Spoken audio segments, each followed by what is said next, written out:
یوم تکبیر کے بارے میں بتائیں گے۔ اس کے علاوہ بارشوں نے کچھ علاقوں میں تباہی مچائی ہے، وہ بھی ہم آپ کے سامنے رکھیں گے۔ اس کے بعد پی ٹی آئی کی کیا پوزیشن ہے، کیا تیاریاں ہیں، یہ بھی ہم آپ کے سامنے رکھیں گے۔ اور یوم تکبیر کے موقع پر مبارکبادیں بھی دی جا رہی ہیں، یہ بھی ہم آپ کے سامنے رکھتے ہیں۔ اس کے علاوہ ناظرین، ایک کراچی میں واقعہ ہوا ہے، اس کی ویڈیو منظر عام پر آئی ہے۔ ایک پولیس اہلکار نے اسکول میں گھس کر ٹیچر پر تشدد کیا ہے، یہ بھی ہم آپ کے سامنے رکھتے ہیں۔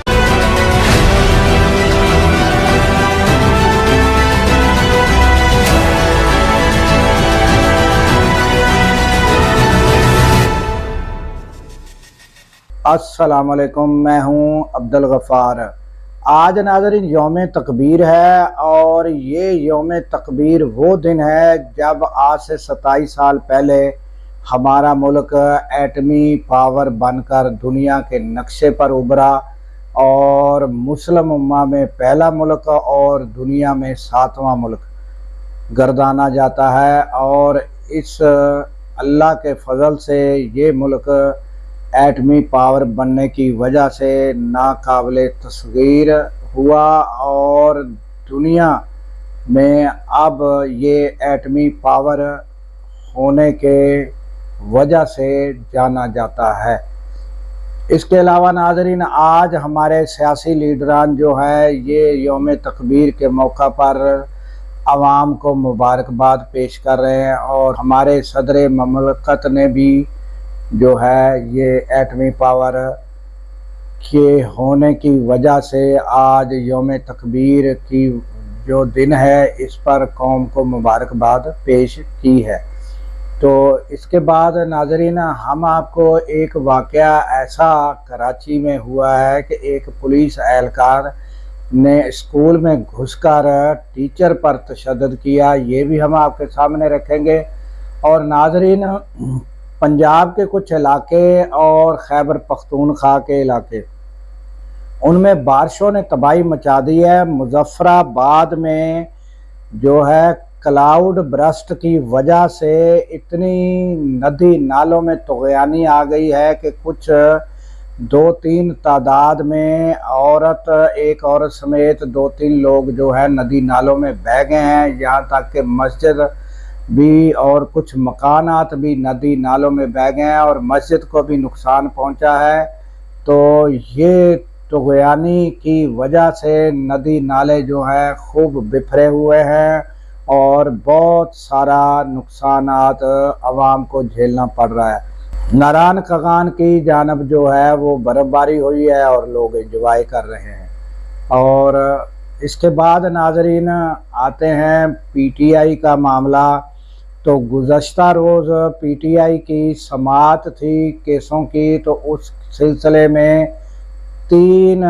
بڑے شہروں میں اسلام آباد، لاہور، ملتان اور سندھ میں بھی احتجاج ہوا، اور اسلام آباد میں بھی عدالت کے باہر پی ٹی آئی کے جو ممبران اسمبلی ہیں وہ سب کے سب موجود تھے، یہاں تک کہ علی امین گنڈا پور بھی آئے، اور وہ بھی آ کر چیف جسٹس سے ملے تاکہ 9 ملین کیس القادر ٹرسٹ کے نام سے جو کیس ہے اس کے لیے وہ اس کی سنوائی کے لیے ڈیٹ لگوائی جائے، کیونکہ پچھلے 8 دن پہلے بھی یہ ڈیٹ لگوائی گئی تھی کوشش کر کے، اور وہ 25 تاریخ کی غالباً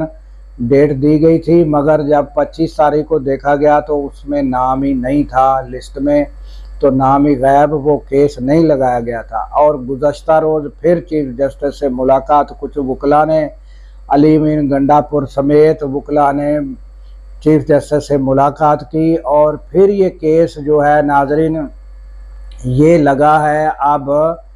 آخری ورکنگ ڈیز 5 تاریخ کو یہ کیس کی کہا گیا ہے کہ یہ تاریخ لگ چکی ہے، اور آخری دن پر آپ جانتے ہیں کہ کیا ہوگا،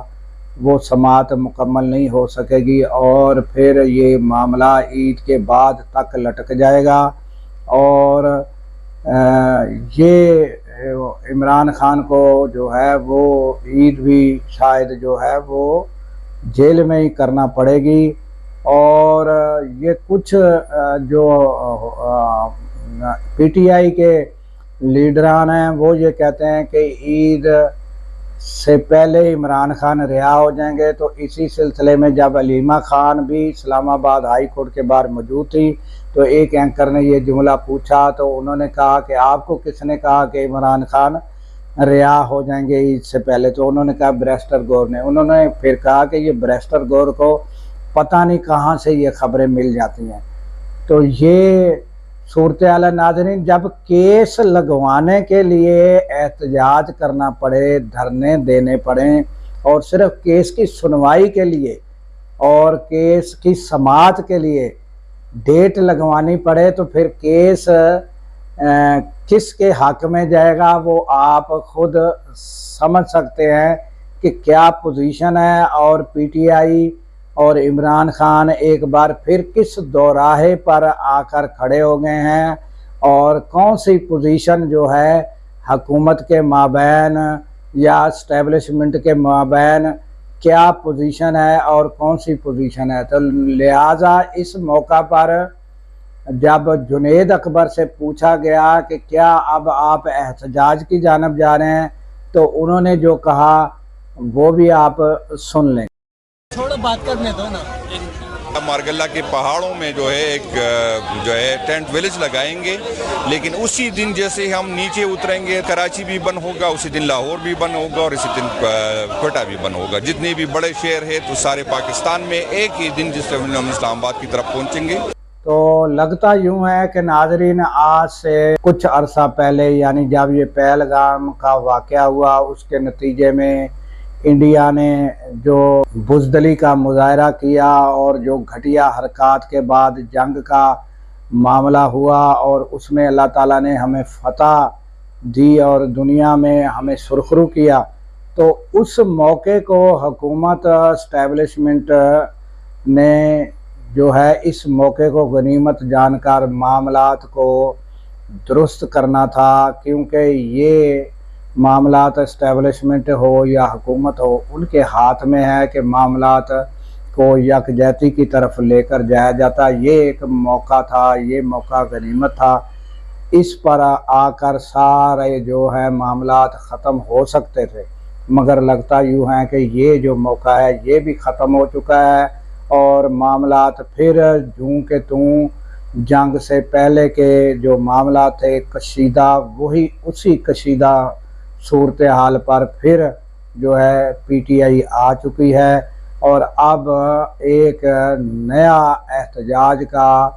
پروگرام جو ہے پی ٹی آئی کی جانب سے بنایا جا رہا ہے، جس طرح کے آپ نے باتیں آپ سن چکے ہیں۔ تو تازہ ترین یہ اپڈیٹ تھی، اور ناظرین کوئی بھی ریلیف کا عدالتوں سے بھی پی ٹی آئی کو کوئی یقین نہیں ہے کہ کوئی ریلیف عدالتوں سے بھی ان کو ملے گا۔ تو یہ تازہ ترین صورتحال ہے۔ اس کے علاوہ ناظرین ہم آپ کو ایک واقعہ کراچی کا سنواتے ہیں، بڑا عجیب واقعہ ہے، اس کی ویڈیو بھی منظر عام پر آئی ہے کہ ایک نجی اسکول ہے، اس میں ایک پولیس اہلکار عبدالحفیظ نامی وہ اسکول میں گھسا ہے، اور اس نے پسٹل کے زور پر جو ہے ایک ٹیچر کو تشدد کا نشانہ بنایا ہے، اور اس کا جو ہے نقاب وغیرہ یا برقع جو ہے وہ بھی اس کا اتارا اور اس کو تھپڑے رسید کی۔ تو یہ پھر اس علاقے کا جو مقامی تھانہ ہے، لوگوں نے وہاں جو ہے کارروائی کے لیے اس کے خلاف رجوع کیا ہے۔ یہ تازہ ترین کراچی میں واقعہ پیش آیا۔ تو ناظرین اس کے ساتھ ہی ہمیں دیجیے اجازت کہ اللہ تعالیٰ پاکستان کی خیر فرمائے، پاکستان کی سرحدوں کی خیر فرمائے، اور سرحدوں پر معمور ہمارے جوانوں کو اللہ تعالیٰ شاد و آباد رکھے، کیونکہ ناظرین جب ہم راتوں کو سو رہے ہوتے ہیں وہ سرحدوں پر جاگ رہے ہوتے ہیں۔ اللہ حافظ۔